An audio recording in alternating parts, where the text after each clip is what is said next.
5 अक्टूबर 2020 की प्रातः मुरली। ओम शांति। बाप दादा मधुबन। मीठे बच्चे, एकांत में बैठ अब ऐसा अभ्यास करो जो अनुभव हो, मैं इस शरीर से भिन्न आत्मा हूँ। इसको ही जीते जी मरना कहा जाता है। मीठे बच्चे, एकांत में बैठ अब ऐसा अभ्यास करो जो अनुभव हो, मैं शरीर से भिन्न आत्मा हूँ। इसको ही जीते जी मरना कहा जाता है।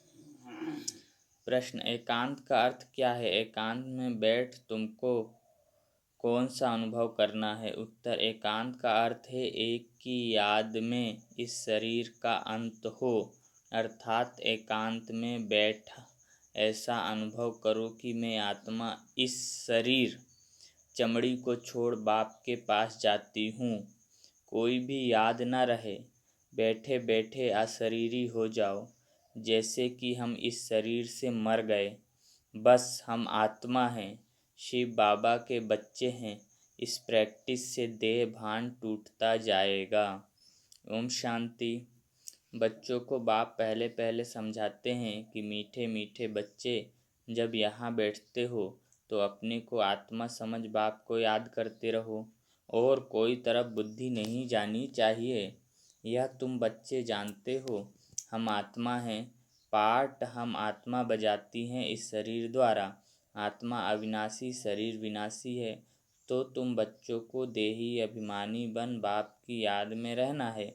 हम आत्मा हैं, चाहे तो इन ऑर्गन से काम लेवे व ना लेवे, अपने को शरीर से अलग समझना चाहिए। बाप कहते हैं अपने को आत्मा समझो, देह को भूलते जाओ। हम आत्मा इंडिपेंडेंट हैं, हमको सिवाय एक बाप के और कोई याद नहीं करना है। हमको सिवाय एक बाप के और कोई को याद नहीं करना है। जीते जी मौत की अवस्था में रहना है। हम आत्मा का योग रहना है। हम आत्मा का योग रहना है अब बाप के साथ। बाकी तो दुनिया से, घर से मर गए। कहते हैं ना, आप मुए मर गई दुनिया, मतलब आप मरे तो आपके लिए दुनिया मर गई।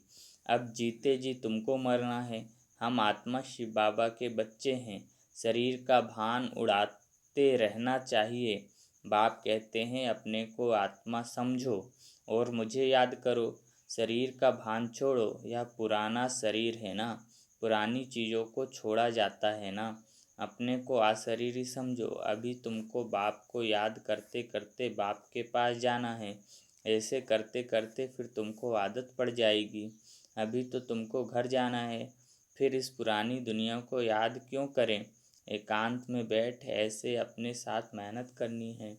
भक्ति मार्ग में भी कोठरी में अंदर बैठ माला फेरते हैं, पूजा करते हैं।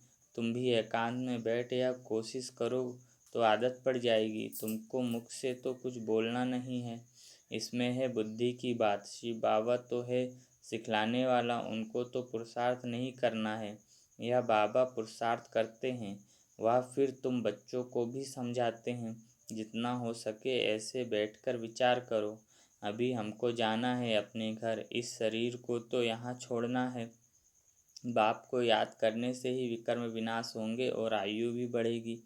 अंदर यह चिंतन चलना चाहिए, बाहर में कुछ बोलना नहीं है। भक्ति मार्ग में भी ब्रह्म तत्व को या शिव को भी याद करते हैं, परंतु वह याद कोई यथार्थ नहीं है। बाप का परिचय ही नहीं तो याद कैसे करें? तुमको अब बाप का परिचय मिला है। सवेरे सवेरे उठकर एकांत में ऐसे अपने साथ बातें करते रहो। विचार सागर मंथन करो, बाप को याद करो। बाबा हम अभी आया कि आया आपकी सच्ची गोद में, वह है रूहानी गोद। तो ऐसे ऐसे अपने साथ बातें करनी चाहिए। बाबा आया हुआ है। बाबा कल्प कल्प आकर हमको राजयोग सिखलाते हैं। बाप कहते हैं मुझे याद करो और चक्र को याद करो, सुदर्शन चक्रधारी बनना है। बाप में ही सारा ज्ञान है ना चक्र का, वह फिर तुमको देते हैं। तुमको त्रिकालदर्शी बना रहे हैं। तीनों कालों अर्थात आदि मध्य अंत को तुम जानते हो। बाप भी है परम आत्मा, उनको शरीर तो है नहीं। अभी इस शरीर में बैठ तुमको समझाते हैं। यह वंडरफुल बात है। भागीरथ पर विराजमान होंगे तो जरूर दूसरी आत्मा है।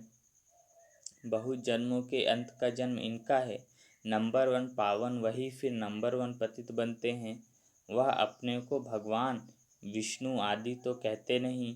यहाँ एक भी आत्मा पावन नहीं, सब पतित ही है। तो बाबा बच्चों को समझाते हैं, ऐसे ऐसे विचार सागर मंथन करो तो इससे तुमको खुशी भी रहेगी। इसमें एकांत भी जरूर चाहिए। एक की याद में शरीर का अंत होता है, उनको कहा जाता है एकांत। यह चमड़ी छूट जाएगी। सन्यासी भी ब्रह्म की याद में व तत्व की याद में रहते हैं। उस याद में रहते रहते शरीर का भान छूट जाता है। बस हमको ब्रह्म में लीन होना है। ऐसे बैठ जाते हैं। तपस्या में बैठे बैठे शरीर छोड़ देते हैं। भक्ति में तो मनुष्य बहुत धक्के खाते हैं। इसमें धक्के खाने की बात नहीं, याद में ही रहना है। पिछाड़ी में कोई याद ना रहे। गृहस्थ व्यवहार में तो रहना ही है। बाकी टाइम निकालना है। स्टूडेंट को पढ़ाई का शौक़ होता है ना, यह पढ़ाई है। अपने को आत्मा ना समझने से बाप, टीचर, गुरु सबको भूल जाते हैं। एकांत में बैठ ऐसे ऐसे विचार करो। गृहस्थी घर में तो वाइब्रेशन ठीक नहीं रहता है। अगर अलग प्रबंध है तो एक कोठरी में एकांत में बैठ जाओ। माताओं को तो दिन में भी टाइम मिलता है। बच्चे आदि स्कूल में चले जाते हैं। जितना टाइम मिले यही कोशिश करते रहो। तुमको तो एक घर है, बाप को तो कितने ढेर की ढेर दुकान है। और ही वृद्धि होती जाएगी। मनुष्यों को तो धंधे आदि की चिंता होती है तो नींद भी फिट जाती है। यह व्यापार भी है ना, कितना बड़ा सर्राफ है, कितना बड़ा मट्ठा सट्टा करते हैं। पुराने शरीर आदि लेकर नया देते हैं। सबको रास्ता बताते हैं। यह भी धंधा उनको करना है। यह व्यापार तो बहुत बड़ा है। व्यापारी को व्यापार का ही ख्याल रहता है। बाबा ऐसे ऐसे प्रैक्टिस करते हैं, फिर बतलाते हैं ऐसे ऐसे करो। जितना तुम बाप की याद में रहेंगे तो स्वतः ही नींद फिट जाएगी। कमाई में आत्मा को बहुत मज़ा आएगा। कमाई के लिए मनुष्य रात में भी जागते हैं। सीजन में सारी रात भी दुकान खुला रहता है। तुम्हारी कमाई रात को और सवेरे को बहुत अच्छी होगी। सुदर्शन चक्रधारी बनेंगे, त्रिकालदर्शी बनेंगे। 21 जन्मों के लिए धन इकट्ठा करते हैं। मनुष्य साहूकार बनने के लिए पुरुषार्थ करते हैं। तुम भी बाप को याद करेंगे तो विकर्म विनाश होंगे, बल मिलेगा। याद की यात्रा पर नहीं रहेंगे तो बहुत घाटा पड़ जाएगा, क्योंकि सिर पर पापों का बोझ बहुत है। अब जमा करना है, एक को याद करना है और त्रिकालदर्शी बनना है। यह अविनाशी धन आधा कल्प के लिए इकट्ठा करना है। यह तो बहुत वैल्यूबल है। विचार सागर मंथन कर रत्न निकालने हैं। बाबा जैसे खुद करते हैं, बच्चों को भी युक्ति बतलाते हैं। कहते हैं बाबा माया के तूफान बहुत आते हैं। बाबा कहते हैं जितना हो सके अपनी कमाई करनी है, यही काम आनी है। एकांत में बैठ बाप को याद करना है। फुर्सत है तो सर्विस भी मंदिर आदि में बहुत कर सकते हो। बैच जरूर लगा रहे, सब समझ जाएंगे यह रूहानी मिलिट्री है। तुम लिखते भी हो हम स्वर्ग की स्थापना कर रहे हैं। आदि सनातन देवी देवता धर्म था, अब नहीं है। जो फिर स्थापन करते हैं यह लक्ष्मी नारायण एम ऑब्जेक्ट है ना। कोई समय या ट्रांसलाइट का चित्र बैटरी सहित उठाकर परिक्रमा देंगे और सबको कहेंगे यह राज्य हम स्थापन कर रहे हैं। यह चित्र सबसे फर्स्ट क्लास है। यह चित्र बहुत नामी ग्रामी हो जाएगा। लक्ष्मी नारायण सिर्फ एक तो नहीं थे, उन्हों की राजधानी थी ना। यह स्वराज्य स्थापन कर रहे हैं। अब बाप कहते हैं मन मना भव, बाप को याद करो तो विकर्म विनाश होंगे। कहते हैं हम गीता का सप्ताह मनाएंगे। यह सब प्लेन कल्प पहले मुआफिक बन रहे हैं। परिक्रमा से यह चित्र लेना पड़े, इनको देखकर सब खुश होंगे। तुम कहेंगे बाप को और वर्षे को याद करो, मन मना भव। यह गीता के अक्षर है ना। भगवान शिव बाबा है, वह कहते हैं मुझे याद करो तो विकर्म विनाश हो। 84 के चक्र को याद करो तो यह सब बन जाएंगे। लिटरेचर भी तुम सौगात देते रहो। शिव बाबा का भंडारा तो सदा भरपूर है, आगे चलकर बहुत सर्विस होगी। एम ऑब्जेक्ट कितनी क्लियर है। एक राज्य एक धर्म था, बहुत साहूकार थे। मनुष्य चाहते हैं एक राज्य एक धर्म हो। मनुष्य जो चाहते हैं सो अब आसार दिखाई पड़ते हैं। फिर समझेंगे या तो ठीक कहते हैं। 100% पवित्रता सुख शांति का राज्य फिर से स्थापन कर रहे हैं। फिर तुमको खुशी भी रहेगी। याद में रहने से ही तीर लगेगा। शांति में रह थोड़े अक्षर ही बोलने हैं, जास्ती आवाज़ नहीं।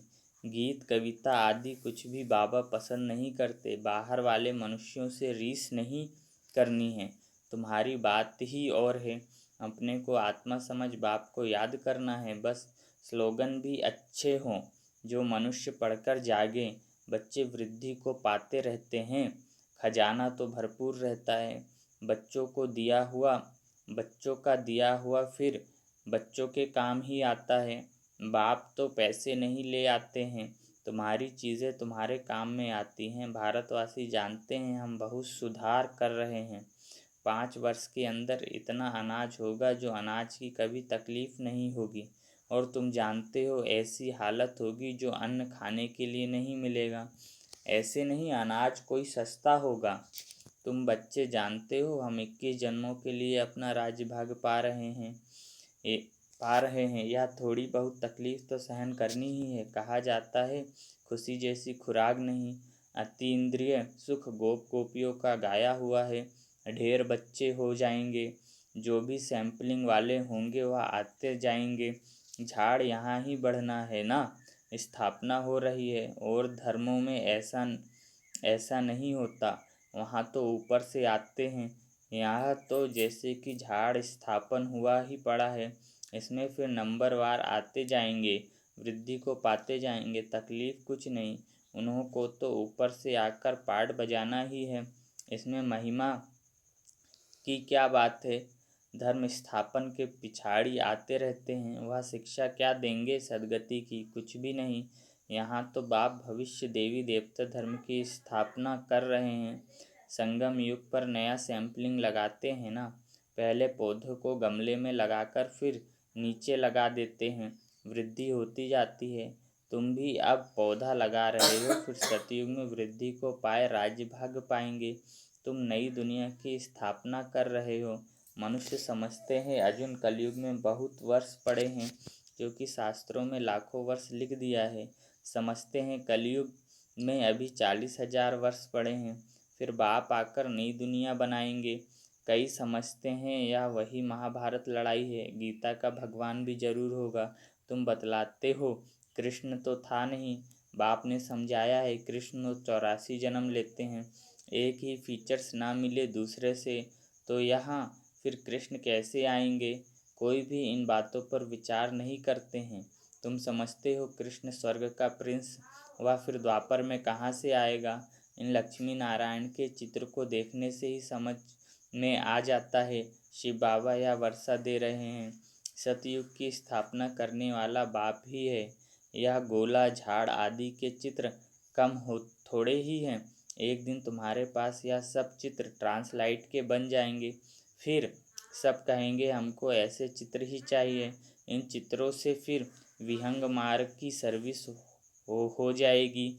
तुम्हारे पास बच्चे इतने आएंगे जो फुर्सत नहीं रहेगी। ढेर आएंगे, बहुत खुशी होगी। दिन प्रतिदिन तुम्हारा फोर्स बढ़ता जाएगा। ड्रामा अनुसार जो फूल बनने वाले होंगे उनको टच होगा। तुम बच्चों को ऐसे नहीं कहना पड़ेगा कि बाबा इनकी बुद्धि को टच करो। टच कोई बाबा थोड़े ही करते हैं, समय पर आप ही टच होगा। बाप तो रास्ता बताएंगे ना। बहुत बच्चियाँ लिखती हैं हमारे पति की बुद्धि को टच करो। ऐसे सबकी बुद्धि को टच करेंगे फिर तो सब स्वर्ग में इकट्ठे हो जाएंगे। पढ़ाई की ही मेहनत है। तुम खुदाई खिदमतगार हो ना। सच्ची सच्ची बात बाबा पहले से ही बता देते हैं क्या क्या करना है। ऐसे चित्र ले जाने पड़ेंगे, सीढ़ी का भी ले जाना पड़े। ड्रामा अनुसार स्थापना तो होनी ही है। बाबा सर्विस के लिए जो डायरेक्शन देते हैं उस पर ध्यान देना है। बाबा कहते हैं बैचेस किस्म किस्म के लाखों बनाओ। ट्रेन की टिकट लेकर 100 माइल तक सर्विस करके आओ। एक डिब्बे से दूसरे में फिर तीसरे में बहुत सहज है। बच्चों को सर्विस का शौक़ रहना चाहिए। अच्छा, मीठे मीठे सिकी लदे बच्चों प्रति माता पिता बाप दादा का याद प्यार और गुड मॉर्निंग।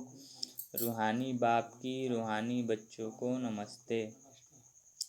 हम रूहानी बच्चों की रूहानी माता पिता मम्मा बाबा बाप दादा को याद प्यार गुड मॉर्निंग और नमस्ते। शुक्रिया बाबा शुक्रिया। आपका पद्मा पदम शुक्रिया।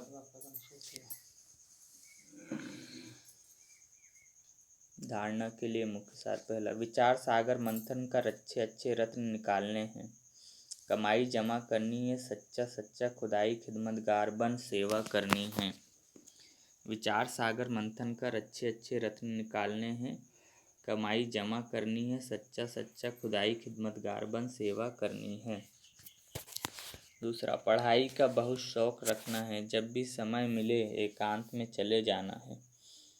ऐसा अभ्यास हो जो जीते जी इस शरीर से मरे हुए हैं। इस स्टेज का अनुभव होता रहे, देह का भान भी भूल जाए। पढ़ाई का बहुत शौक़ रखना है। जब भी समय मिले एकांत में चले जाना है। ऐसा अभ्यास हो जो जीते जी इस शरीर से मरे हुए हैं। इस स्टेज का अनुभव होता रहे, देह का भान भी भूल जाए। वरदान, भिन्नता को मिटाकर एकता लाने वाले सच्चे सेवाधारी भव। भिन्नता को मिटाकर एकता लाने वाले सच्चे सेवाधारी भव। ब्राह्मण परिवार की विशेषता है अनेक होते भी एक। आपकी एकता द्वारा ही सारे विश्व में एक धर्म एक राज्य की स्थापना होती है।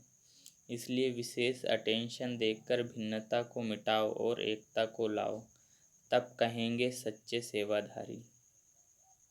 सेवाधारी स्वयं प्रति नहीं लेकिन सेवा प्रति होते हैं। स्वयं का सब कुछ सेवा प्रति स्वाहा करते हैं। जैसे साकार बाप ने सेवा में हड्डियां भी स्वाहा की, ऐसे आपकी हर कर्मेंद्रियों द्वारा सेवा होती रहे। स्लोगन, परमात्म प्यार में खो जाओ तो दुखों की दुनिया भूल जाएगी। परमात्मा प्यार में खो जाओ तो दुखों की दुनिया भूल जाएगी। अच्छा, ओम शांति।